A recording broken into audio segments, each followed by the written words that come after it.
Assalamualaikum warahmatullahi wabarakatuh. Istilah saiki Pak Samsul arep ndongeng Siti Masitoh. Ceritane ngene cah. Dhisik ana ing Mesir. Nalika Mesir dipimpin karo Raja Firaun, kuwi ana salah sijine pembantu ana ing istana jenenge Siti Masitoh. Sing Siti Masitoh mau tugase cah ditugasno supaya nyisir lan ngramut rambuté putrine Raja Firaun. Suwijine dina nalika Siti Masitoh pas pinuju nyisir rambuté putrine Raja Firaun dumadakan cah jungkas sing dienggo nyisir. Sisire mau ceblok. Sakala Masitoh muni inna lillahi wa inna ilaihi rajiun. Sak temene aku kagungane Gusti Allah lan bakal bali marang Gusti Allah. Lah putrine raja cah nalika krungu Masitoh nyebut-nyebut asma Allah kaget. Hei Masitoh, sapa kuwi Allah? Yang apa sliramu kok ora nyebut bapakku, ramaku, Raja Firaun? Kok malah kowe nyebut-nyebut pangeran Allah? Sapa kuwi? Nggih Gusti, Allah menika zat ingkang nitahaken langit lan bumi. Jagat lan isen-isene sedaya kalebu kula lan panjenengan. Menika sedaya dipun titahaken dening Gusti Allah taala. Kita sedaya asalipun saking Gusti Allah lan kita bakal bali malih dhateng ngarsanipun Gusti Allah. Ya Masitoh. Nek ngono kowe ora ngakoni menawa ramaku kuwi pangeran. Nggih, mboten Gusti. Rama panjenengan kok nggih menungso sami kalih kula, sami kalih panjenengan. Nggih betah mangan, betah tilem, betah istirahat sak piturutipun. Nggih Masitoh. Tak atur bapak lho ya. Nggih monggo mboten napa Gusti. Tenan akhire putrine Raja Firaun mau mlayu sowan nggone ramane nggone Raja Firaun. Nuwun sewu Kanjeng Rama. Putriku ana apa? Kula badhe ngaturaken bilih Masitoh kados mboten yakin menawi panjenengan menika sesembahan minangka pangeran. Lha banjur Masitoh nggade sesembahan piyambak. Naminipun Allah. Terus Allah menika ingkang ndamel jagat sak isine. Kalebet ingkang ndamel panjenengan ugi ndamel kula. Oh. Bener to? Aturmu kuwi. Nggih leres Rama. Wis nek ngono Masitoh timbalono. Kon marak suwan rene. Tenan ta. Akhire putri mau nimbali Masitoh. Masitoh madhep ning gone Raja Firaun. Terus didangu, Masitoh. Nggih Gusti.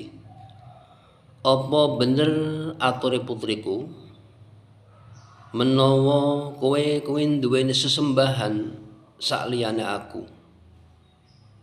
Malah kowe ora ngakoni menawa aku iki sesembahan lan pangeran ana ing negara Mesir kene. Inggih Gusti leres. Kula gadah pangeran inggih menika Gusti Allah.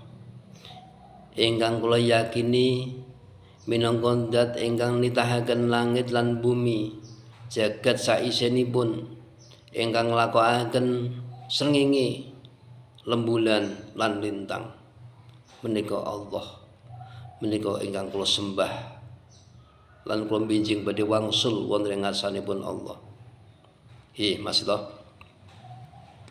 Kowe sik pengin urip suwe apa ora? Sik pengin urip kepenak karo keluargamu apa ora? Taksih Gusti. nek tasih pengen urip dawa, umurmu pengen dawa, pengen urip enak, cabuten keyakinanmu. Pindah keyakinan. Dadekno aku minangka pangeranmu, minangka sesembahanmu. Mboten saged Gusti. Tenan, gak iso? Nggih.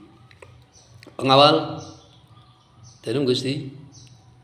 Saiki bojone Masitoh lan anake loro sing ana ngomah gawanen rene. Ndak karo salah siji prajurit ana sing mara ning omahe Masitoh saperlu njupuk ning gone garwane Masitoh lan putra lorone. Terus digosowan. Terus ning kono didangu, Masitoh dalem Gusti. Iki kowe kenal karo wong iki? Nggih menika bojo kula kaliyan yoga kula. Wis sik pengin bojomu urip, anakmu isih urip. Inggih Gusti. Nek kowe sik pengin bojomu lan anakmu urip, cabuten keyakinanmu, dadekno aku minangka sesembahanmu. Mboten Gusti. Sakri. Akhirnya Raja Firaun perintah cah. Para prajurit saiki urupna geni sing gedhe. Tumbang ana wajan isin ana minyak. Tenan akhire dilaksanakan cah perintah Raja Firaun mau.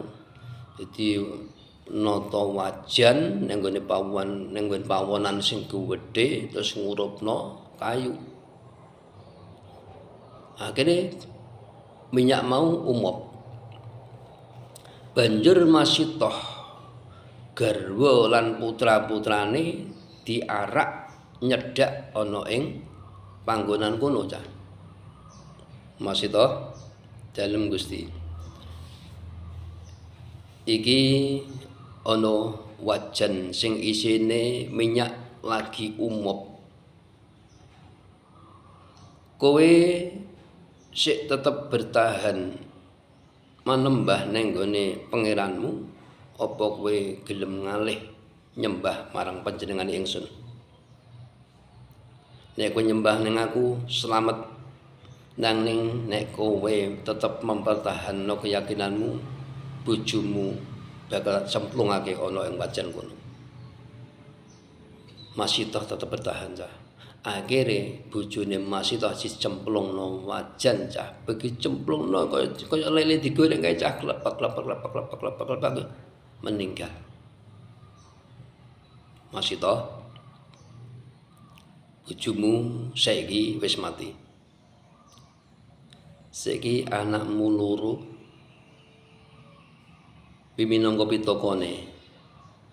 Nek kowe sik tetep mempertahankan keyakinanmu, anakmu lanang-lanang loro kuwi uga bakal tak cemplungake ana ing wajan kono. Piye? Kula mboten saged njabel keyakinan kula, Gusti. Kula nggih iman kalian putra-putra kula. Nanging keyakinan kula langkung awrat tinimbang putra kula. Akhirnya anak lanang loro Masitoh dicemplung nang wajan. Klepek kaya lele kae cah. Mati. Masitoh. Kowe ora iman karo anak bojomu mung kanggo mertahanno keyakinanmu. Saiki kari kowe Masitoh lan anakmu sing isih cilik sing mbok gendong kuwi. Apa kowe isih tetep arep mempertahanno karo keyakinanmu? Apa ora iman karo anakmu cilik kuwi? Ora mesakne ning anakmu. Masitoh niku ragu-ragu cah. Ragu-ragu mergo ngesakno anake sing lagi digendong mau. Terus njindalah cah. Ibu anake sing bayi ning gendongan ndak kok iso ngomong cah. Ibu, Bu, monggo mlebet dhateng wajan mawon. Menika Kakang Mas lan Bapak ngrantos wonten ing swarga. Panjenengan pun ajrih. Monggo. Mboten panas.